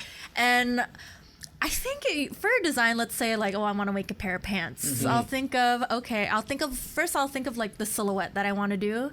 Do I want it a wide leg? Do I want a skinny jean? Do I want it to have like specific details? Yeah. Once I have that silhouette in mind, I will think of how I can add other design elements. So I think one of the pants I'm actually manufacturing right now, it's a 3-tier pant. And it's kind of like in a wide leg silhouette, but but 2 of the tiers you can adjust like the size with the sides with the drawstring. That's crazy. Yeah, so it's like a super fun pant. Yeah, that is and I wanted it to be still versatile. So like maybe someone wants to wear it a little longer. Yeah. Someone likes kind of like that shorter length. You know, you can change it up a bit. But that was the detail I wanted to include on those pants. And also, I know that it's still unique. Like, I haven't seen anything like that, which is why I'm making it right now. Yeah. And, like, if I'm doing a smaller design, maybe it'll take me, like, a week or 2 to make. It just depends how much time I have, too, because, like, I also do a lot of social media content. So I try to, like, mix everything within my schedule. So, you know, inspiration just hits anywhere. It could be, like, I'm just walking, let's say I was at an art gallery, a museum. I was at a museum last week. Okay. Yeah, I can get inspiration from maybe the colors in the artwork or maybe the way that something is shaped. So it's really everywhere. I'll always write out my ideas like we talked about earlier. And bring your iPad. Maybe. But it's really fun. You just never know. Sometimes some designs take maybe a month because I want to change it up too much. That's the thing about me though. I'm very indecisive sometimes. No, but that just shows your creativity, and that's awesome. I think it's better to make sure you design something that you truly love versus something that you're like, oh, this is cool, let's just keep pushing this out, instead of, you know, kind of doing it for content.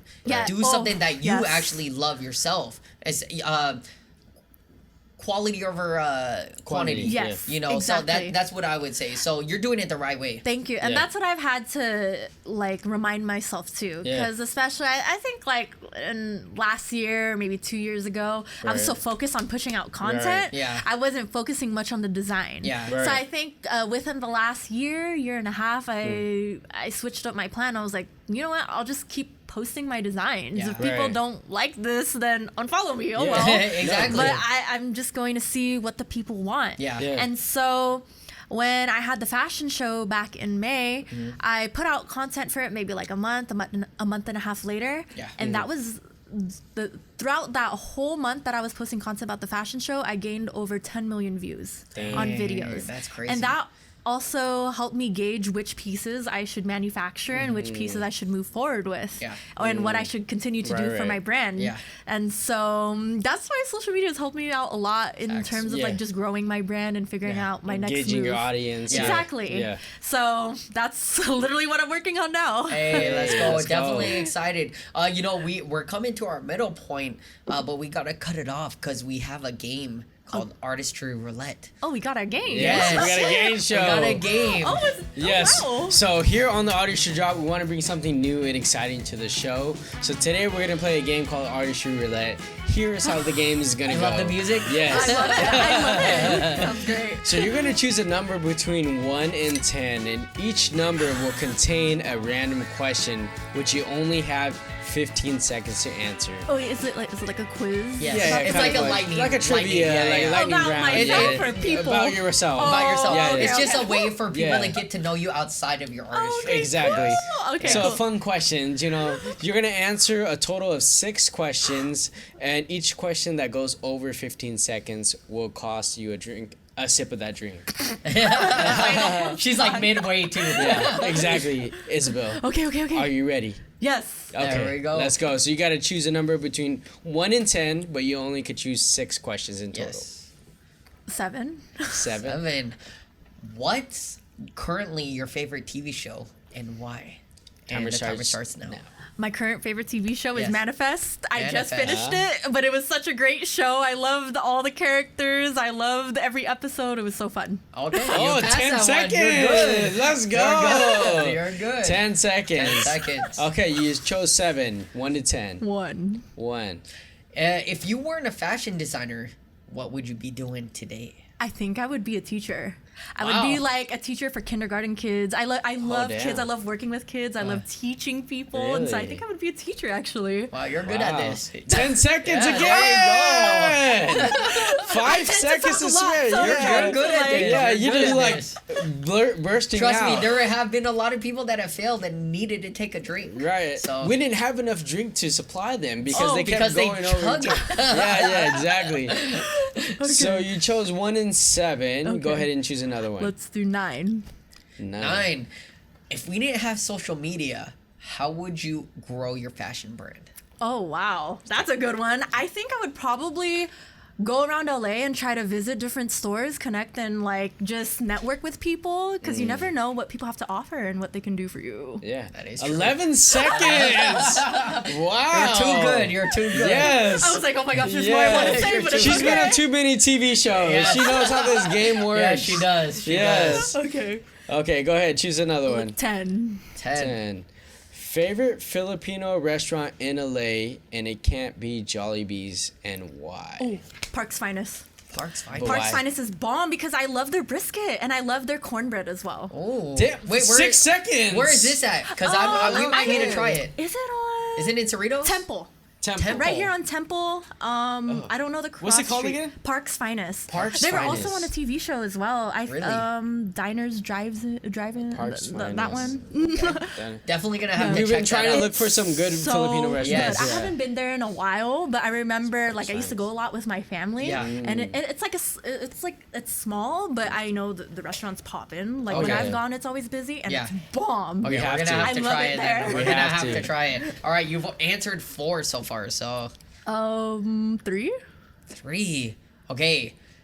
Do you need fashion school or not, and No. why? No, you don't need fashion Why? school because I feel like you can get the skills you need through online and just teaching yourself and connections. Facts. 8 seconds. 8 Wow. All right, you got one more. You got one more. You got one more. Did I do 6? No, you have not. Okay. No, okay. Favorite piece of clothing you've made, and why? Wow, that's a hard one. I think it would definitely have to be Oh, the pants shit. that I just made. But why? My tiered pants because I love the colors and how versatile it is and the different fabrics I can work with. Oh, you 13, 14 almost seconds. reached it. Yeah, 14. You just 1 killed second that. away. That's and you hard. went, That was a yes. hard well, let's question. give Yes. a round of Yeah, she applause made it to past the Isabel. rounds. Let's go. Hey, you are probably one of the few that have actually won Yes. Artistry Roulette. Yes. Dude, I'll drink to that. Go Yes. drink for that for the anyway. So Yes, for sure. So, where did we left off at? So going back into you, I noticed you mastered the art of making something inexpensive look expensive. Oh. But That's as a great way to put fashion, it. yeah, but as a fashion designer, is there anything that you any like expensive brands that you kind of like is your like guilty pleasure that you buy? The thing is, I don't buy many designer things. No? Okay. I tend to buy, if I do buy designer, it's probably secondhand. Okay. Especially from Second Street. Yeah, That's a Second very, Street is awesome. Yes, that's the store of Yeah. tonight. Yeah. But I'm trying to think of the last designer item I bought, but I can't really think of what it was. I think No Louis Vuitton, no I don't- Coach, everything I don't buy like that. Okay. I mean, maybe sneakers I spend Okay. on. Doc Yeah. Martens I Doc love. Martens, okay. Like these shoes I'm wearing today. Yeah. Well, technically these were also gifted from a collab. Like, can you think of something I bought? nice. See, he can't even. He's the spender. Yeah, I'm the okay. one who I think I'm much more frugal when I buy yeah. like designer and thrift and all that. I'm more Yeah. of like a secondhand shopper. Yeah. Okay. So I can't even think. Wow. Yeah, and I guess it kind of has to be something that you can't make yourself too. Exactly. Yeah, exactly. So when you see, I know you take a lot of inspiration from these big fashion designers, and you're like, I could just make that. and then you just make it yourself. Pretty much. I could see where you don't really need to buy these big name brands when you could just make it. Yes, but don't get me wrong. I love looking at all these designer stores, especially South Coast Plaza. That's probably one of my one of my favorite malls in Orange County, and I just love like getting so much inspo at different stores, just seeing what they have.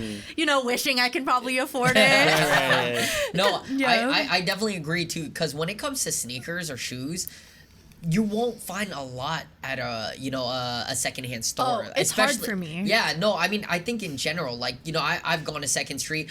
The one I found was some Air Max 90s. Nice. And I actually bought some at the one in Torrance. Nice. Shoot, I forget the actual name. The actual name of the 90s. What's the colorway? So what it was, it looks like Air Max, or it was like Nike print all over. It's like a red and black. I'd have to show you guys. I think I know what you're talking about. Yeah, so those, I definitely wear those all the time, but like, I just can't find some secondhand sneakers that I want. So usually my go-to is either StockX or Grail. Yes, you exactly. just gotta spend on sneakers when you have to, because it's so hard to find, like Yeezys or, other Nikes that you would want in like Second Street or anything like that. So when you do have to spend, I feel like it's definitely on sneakers. It is always on sneakers. Yeah, because you can definitely, like I said, I've found so many tees and even some hoodies that I love at Second Street versus needing to buy it on a retail shop. Exactly. But of course, like I said, there are retail stores on like Instagram that I'm like, okay, this hoodie or this shirt is fire, I gotta get it. Yes.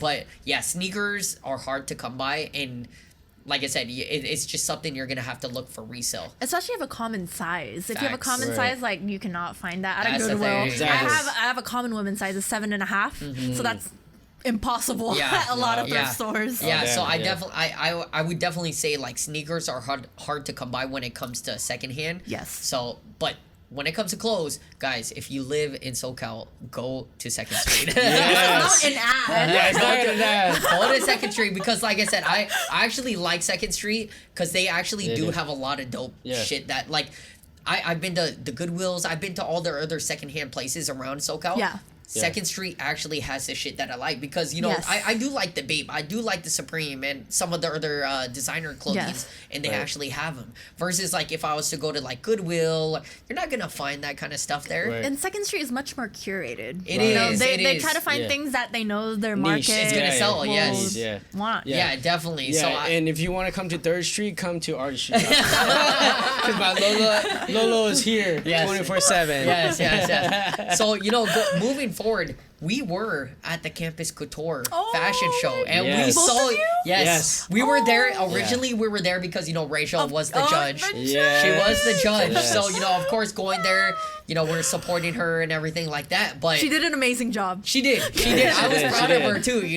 But it was crazy seeing you there. Oh, it was awesome seeing your, all the designs that you created. Because honestly, when me and him were sitting there, we're like, hers is the best. Yeah. Like, she's gonna win. She has to win. We supported you. We supported you from the beginning because it fit our niche of streetwear. We saw it in your designs, and stuff like that. So you won all those awards and you killed it. But one thing I really noticed, and I've watched some of their like fashion shows on YouTube and stuff. You included props into your fashion show, and I found that super creative and super dope. Like, what was your thought process including the props that actually match with your designs? Oh my gosh, I've never been asked about my collection like that before. Yeah, because it was super creative. I was that is super dope. Yeah. Like, I've never seen that. Well, my thought process for the styling was that I wanted people to be able to see them wear these designs. Like, where would I be able to wear these clothes that she's wearing? Yeah. Because a lot of times when people view fashion shows, they're like, where am I wearing this to? Yeah. But I wanted to be able to show people that you can wear this to the grocery store. You can wear this while running an errand. You can wear this when you're at a party. And so that's why I put a prop to each model just to kind of just feel out the vibe, just to see where they would wear it to. And I don't know. It just came together. So what's crazy is that day was the first day I saw all the models with the props. Okay. Because I was figuring out the props literally the days leading up to that fashion show. And that was the other part of the question I was gonna ask. Exactly, like when did you come up with the idea? So it's like it's crazy that it was more of a last minute thing, but you killed it because I've never seen that at first. And when I actually saw all the models coming out with all the props, I even told him, I was like, that shit is dope. Yeah, like that's super creative because you don't really see that. Like you see more of the models coming out with the designs and everything, but you don't see props matching what they're wearing. I wanted people to feel like they were there and they were envisioning themselves wearing the outfit. Yeah. So like hearing that feedback, that means a lot to me because that's exactly what I wanted to do. It's dope. Yeah. I think like, you know, when you enter another, if you do decide to enter another fashion show, you need to do that. Yeah, because honestly, that's a game changer. I feel like that shows your creativity and not a lot of people think about that. A lot of people just are so set on the designs, like it needs to look this way. That's a small detail. Just a little prop changes it. Because I think you had like a camera. Yes, I did. And then you had like what was it, like a yoga mat or right? Yeah. So it's like just those things really change the way people will perceive your designs. It's like, oh shit, that actually matches. Like I'm a photographer and that matches with that design. Or you know, I'm like, I was blown away with your whole set. So big ups to you. Yes. No, I was too. Like, so I've watched, you know, when I watched that, I was like, this is really giving that Rihanna Fenty vibe. Yeah, facts. Like, Rihanna's my favorite. And big ups to Justin for choosing that soundtrack. Yeah, that soundtrack is fire too. I know you chose that soundtrack. He made the whole thing. Yes, so big ups to Justin. I was vibing with it too. Yeah, I was like, got some Paul Pharrell. Yeah, exactly. But yeah, going back to Rihanna, like I'm a dancer myself, so like when she brought out her fashion show and I watched it like multiple times and I was like, damn, like she brought majority of dancers onto her show. And it's I know exactly which one you're talking about. Yeah, especially the first one. Yeah, and a lot of it, you know, was very colorful, very and it fit a lot of different body types. It had skinny girls, thick girls, it's inclusive.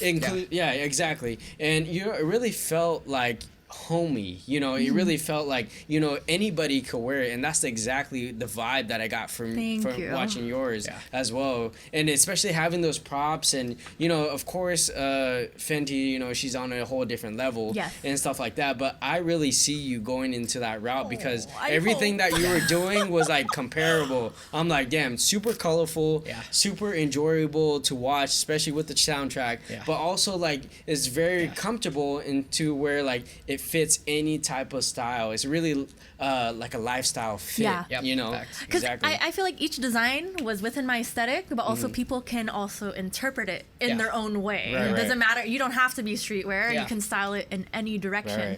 And also, going back to the styling, I was actually kind of worried if the props would take away too much from the design. No, I didn't. So that's why I tried my best to make sure the props weren't too extravagant, but still it kind of meshed well together with the design. Honestly, when me and John were watching it, because obviously we didn't know who you were at that time. You know, we were watching everybody coming out with their designs, and when yours came out and I saw the props, I was like, that shit is fucking dope. Like literally, I told him, I was like, that shit is dope. That's super creative because people don't think about that. Like I feel like those props just make the biggest difference in the whole world. Yes, it did. Especially in life. Like it's just because your props literally matched with the designs itself. So it's like, okay, I like the guy with the camera, like I can see being a photographer in that fit, like it matches perfect. Or you know, the girl in the yoga mat. It's I was like, that shit is like perfect. Like she needs to win, you know. And like the fact that you won like 3 awards or something like that. Hey, congrats to you. Thank you. We gotta give you a round of applause for that. That was well put together. I think Thanks, Rachel. she already knew too. Like I said, you know, I think a lot of people already knew. Like after you came out with your whole set and everything was planned out perfectly. Yeah. So big congratulations to you, Justin. Like I said, I was vibing with that soundtrack, like no joke. I was like, compared to everyone else's too, compared to everybody else. I was just like, okay. Yeah, no, you got some Pharrell. But then I was like, okay, this is the one. Like, literally, I was vibing out with it. I was like, you got some Pharrell going and stuff like that. I thought you actually were the one that chose it. I was like, okay. I did. We both you collaborated on the songs together. Okay. So we would be in the car and we would put on Spotify and we would just like start like pressing things. I'm like, okay, I don't know. Let's choose like just different vibes and stuff. Yeah. So no, it was definitely a vibe. It was for sure. So Thank you. going into the environment of the fashion industry, I feel like it's a lot like the film industry where people in Hollywood in general can be very like cutthroat, fake, and stuck up. Especially when it comes to their social media like status. Mm-hmm. Have you ever experienced anything like that, like behind the scenes? I'm trying to think. I also, with that, I think it's important, like, to know, like, who you surround yourself with. Right. Thankfully, I haven't had anything too bad happen to me that I can think of at the top of my head. Right. But the people that I've connected with in the industry, they've all been very kind. Everyone's willing to support each other and share each other's, like, put people on pretty much. Exactly. Like, my friend was able to help me find a manufacturer, and then from there I was able to figure everything out. And so... Right. I've been blessed to be able to be around the people who want to help. Right. But I have heard horror stories of people who get fucked over in the industry, and so it just depends who you're around. Yeah. No, I think that's a lot like us too. Before we moved here, we heard about all the rumors and shit like that. Like people would be fake and all stuff like that. But we haven't really experienced that much being out here. I really think it comes down to what you manifest and what your perspective is on life, because if you are constantly thinking, like, if you already had that in your mind, like, oh, there's a lot of fake people here and stuff like that, that's what you're gonna look for. But if you come out here with the positive attitude and you're like, I'm just here to put out good energy, you'll attract that towards you as well. So I feel like that's just with anywhere as well. I think even for us, like kind of what he mentioned, we've avoided it because we already know what to look out for. Like you already get the sense of vibes that people send out. So it's like, if I get this sense of vibe that somebody's sending out, oh, they're just trying to use this for a certain reason, I'm gonna avoid you. I'm gonna push you off. And that's just how it is. Like exactly what he meant. Like with the film industry, it's a cutthroat. Like definitely like it's one of those industries where it's powerful. Like like it's powerful. A lot of people have a lot of decisions to make and stuff like that, and I definitely do feel like it is almost like the fashion industry. I mean, even Rachel has told me about the fashion industry with it being like cutthroat, and you definitely have to be careful and stuff like that. And like I said, it's harsh, but especially when you're out here in LA, you have to be careful. You have especially like just who you talk to. That's the thing. You never know. That's why you definitely have to avoid certain, like, once you get a vibe, I already get vibes from certain people, like if whether it's a good vibe or a bad vibe. Whether I get this bad vibe, it's like, okay, He's good to catch on it. Really quick. I definitely catch on to it like really quick. Like even though we are from a city where, it's a city where everybody loves each other. Like Seattle is totally different. Chill vibes. I've never been. You gotta go to Seattle once. I really want to. Rachel's never been to Seattle, and she was also born here and lives in from Long Beach originally. And once I took her back, she was like, this is such a different vibe. Like you guys have to go to Seattle. I want to. That's a dream. Just so you guys can see how different it is. But it's such a different environment. Like that's why when we first moved down here, it was a culture shock. We had so much getting used to the different people, personalities. There's so much different people here, and but for me, I feel like I've trained for that back home because already trying to get into the film industry and all in the industry in general, like the industry like that, it's just like that, So it's like I've already prepared, and I've also kind of helped him because he didn't go to film school or anything like that, but it's the industry he's trying to pursue. So it's like I was also trying to help him and train him into knowing what we're getting into. Because I actually convinced him to move out here to LA with me. Yeah. What was that conversation like? Oh, it was a long conversation. There was definitely a lot of disagreements. I told him, bro, like, if you're like, being in LA is a place to be if we're trying to be successful. It's like it was back and forth conversations, and it was another thing where I've talked about this before, but I kind of took it to offense in the first place. Was he had to ask other people whether he should come out here or not, and I was like, at first I was like, bro, like, I already told you you're gonna be good out here. Just it was just a mindset kind of thing. But I'm glad he did ask other people, because you do have to have other people tell you, no, I think you're perspective. Gonna be, different perspective, but I took it to offense at first, and I told him that, but now I'm glad he's out here, now seeing what is possible, what he's doing out Brothers. here now. Yes, exactly. I mean, that's how it is, when you have a brother, older brother right here.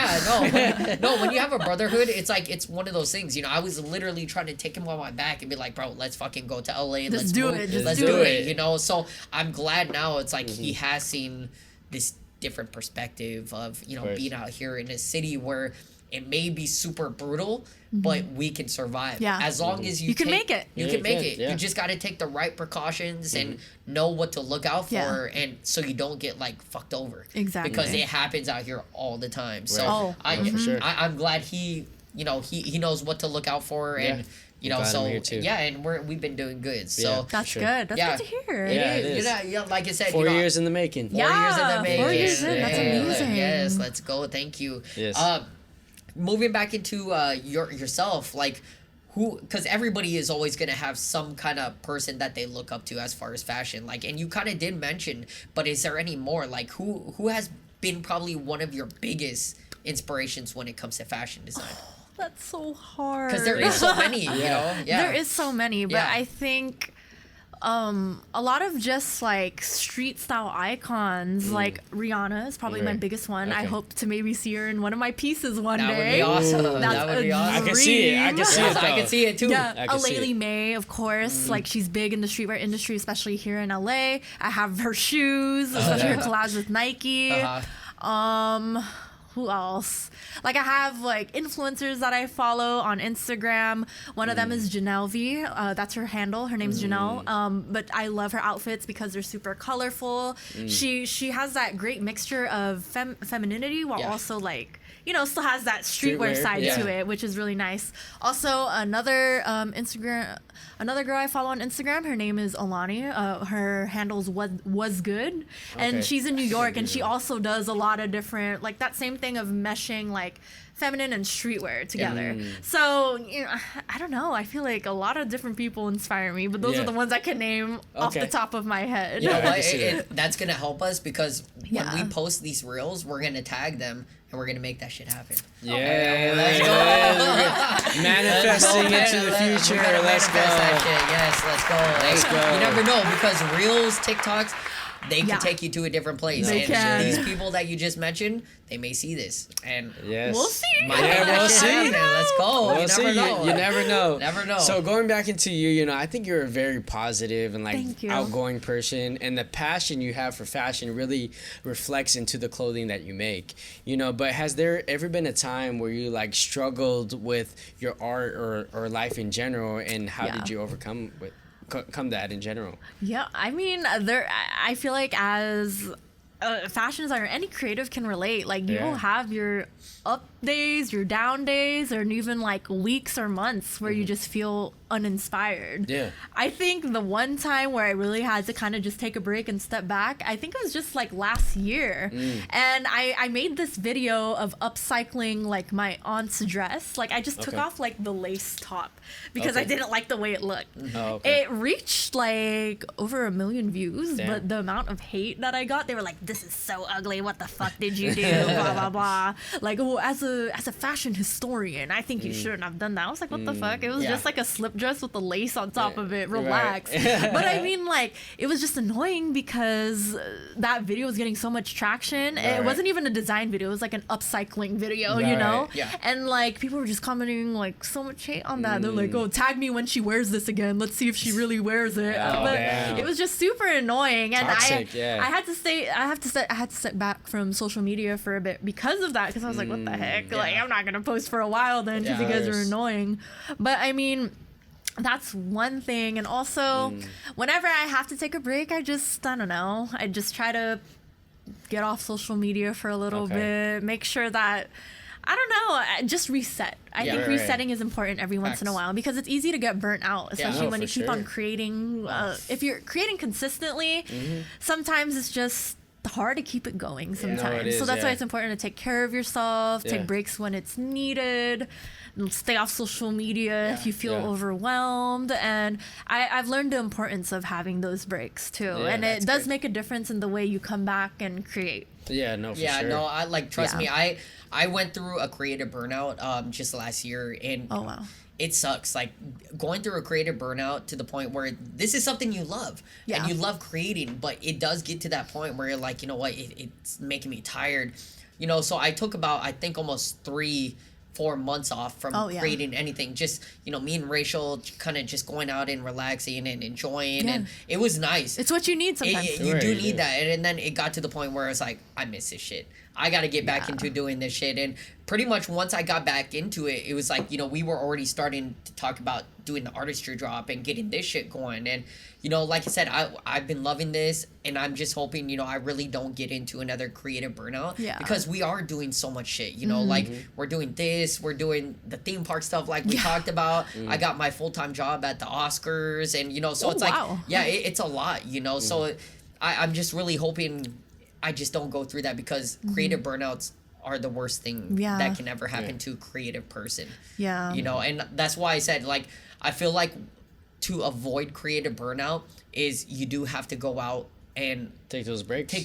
Like take a day off. Yeah. Take a day off and go out and do something. You kind of have to force yourself to do it. Yeah, exactly. Because if you are consistently doing just content, you're gonna get to that point. Yeah. But I feel like if you fill it in with like little things here and there with things that you actually love doing outside of creating content, you'll avoid it. Right. And that's, for me, it was all about creating content, and that's what I got in. You know, I felt deep into creative burnout. I was like, I hate this shit. So you know, big advice to other people out there, like, take breaks. Take breaks. Balance is also very important. It is. Because I use a passion planner, if you guys have heard of that. They're like a Filipino-owned brand. And like they have, it's like it goes from like Sunday through Saturday, and it has it by time and stuff, which is really cool. So I use that planner a lot whenever I'm planning out my weeks. Yeah. And what I've learned, especially this year, is to always like have like a great balance between making your content and also like doing what else you love to do on the side as well, like design. Yes. So I'm trying to do this thing where, like, you know, I dedicate at least a couple days, a full day of just design, instead of doing like half day of design, half day of content, half day of design, half day of content, because that becomes like a lot. Like sometimes you just need to have that one day full of focus. No, I can see that. And, you know, speaking about doing the things that you love to do, you know, I've grown up with a lot of Filipino friends, and all of them are really talented. You know, they're multi-talented. You know, I'm sure you're talented too. Oh, thank you. But like, they could sing, they could dance, they do tinikling, like they do the ocho ocho, you know, ocho ocho too, and, you know, they're just crazy with the talent. And, you know, so going back into you, like, outside of fashion, is there any other hobbies that you do and that people may not know about? Oh my gosh, no. I feel like my fashion is my life 24/7. But I mean, if it's not like content or fashion design, I'm probably thrifting or. Let's say, I mean, I like to. What about like karaoke nights? That's fun. I love hanging out with my friends. Love hanging out with my family. Love eating. Love going out to new food places. Just like adventuring. Just trying to, you know, explore the city. I feel like LA has a lot to offer too. It does. Yeah. I like visiting museums. Yeah. Just like fun little things here and there. Yeah. But fashion is still like my number one. Okay. If you love visiting museums, you need to visit the Academy Museum. That's downtown. No, that's just right here. It's about 10 minutes away. It's the Oscars Museum. So hey, if you need the hookup, LA Live. No. Literally, the Peterson. The automotive museum? Oh, yeah. Right across there, that's the Oscars Museum. Really? So they just opened like 2 years ago? No. We just opened up last year. Oh, last year. So, it's all about like movies? It's all about movies, behind the scenes, everything. So hey, if you guys need the hookup, just let me know. They have original fashion pieces that they use in movies. That's why Rachel loves going because they have the actual... I've never been. Okay, well, I'll hook you guys up. So no worries. And yeah, you guys definitely, if you guys love going to museums, you'll love that museum. Especially Rachel loves it just for the costumes. That's it though. Literally, well, like, because of course for me, like I love the filmmaking side of things, so I love going through everything. But and then like when I took her there, because I've been with, like I said, the Oscars almost 2 years now. So when we officially opened up the museum just last year, I love going through the whole place, like just taking my time. Yeah. But of course, I told her, I was like, they have the actual costumes worn in the films. Wow. So when I took her there the first time, we're going through, okay, let's go. And then she just looks at the costumes, take her time, and then I'll show her the other costumes. Was that the only costumes? Yeah. Okay, I think I'm good then. I was like, damn! That's all she wanted to see. Mind. Yeah, all she wanted to see were just the actual costumes from the movies. But they actually break it down how they was made and behind the scenes. That's actually really cool. Yeah, like I didn't even know there was a museum for that. Yes, it's the Oscar. Well, we call it the Academy Museum of Motion Picture, but it's the Oscars. So they have all the actual Oscars won by some of the actors that donated theirs to the museum. Really? Some are actually donated to the museum for like a year or two. But yeah, like I said, definitely got to check it out. I'll hook you guys up. No worries. Mm-hmm. Thank you. That's really cool. It's fun. I took him. I've taken quite a few other friends and stuff just to see it. So like I said, I'll hook you guys up. You guys will love it, especially when it comes to like the fashion side and costume side. We're changing up everything. So we got a couple new exhibits actually coming. Later in the next month. So but otherwise, like I said, I think you guys got to go there as soon as possible, check it out and see how you guys like it. Oh my gosh, I would love to. Thank you. Definitely. I got you. So cool. I got you, so no worries. But we are coming to the end of the podcast. Oh my gosh. Isabel, like, thank you for coming on the show. Yes, thank you guys. This was a great conversation. It was fun. We could definitely go on for hours. We could go on more. We could go. Yes, and we could talk for hours, especially me. Just I'm super extroverted. And he's a grandpa. I'm a grandpa. So I can keep going. But before we do end this conversation, we always end the podcast with some advice. So what advice would you give to like upcoming fashion designers out there? Let's see. Don't be afraid to experiment. That's probably the number one thing. Especially, let's say you're going to fashion school. That's where you should do all your experimenting as well. At school and when you're not in school. Yeah. Because that I feel like being able to experiment and just see what you can do, that'll help you determine like your design aesthetic, things that you love to do, things that you never want to work with again. Right. And so experimenting is key. Also, I think a lot of patience is important because I've been on the internet and posting my work since I was 13. And I only started seeing results within the last couple years. Especially like just with the pandemic and just being at home, being able to post. That's when I was able to really see a difference, when I was able to focus a lot of my time in that craft. Wow, there's so much advice I can give. Let's see. It's important to, you don't have to give up you don't have to give up, okay, how can I say this? Like, it's okay to work like a regular job in order to fund your craft. Because I feel like people are like, oh, I gotta quit my 9 to 5 just so I can do this. But I feel like it's okay to have like maybe that part-time job, that full-time job, but also still maybe try to find maybe like one weekend to work on your craft. Because sometimes like the real thing is you need money Right. to go into Facts. any industry. Facts. And That's life. so I feel like no one really talks about this, but you have to save. You have to save your money. You have to be able to fund what you do. For me, I feel like a lot of people don't know that I used to work at downtown Disney. No, really? I used to work at this store called Curl Surf and stuff. And what do you call it? I worked backstock, so I would always like work with like the fast fashion and whatever. But I worked that for 2.5 years, and I was able to have like the money to do what I do now. And Right. also throughout college, I paid my way through school just through having my social media and like brand collabs and whatever. But I still always worked the job. Yeah. Like Yeah.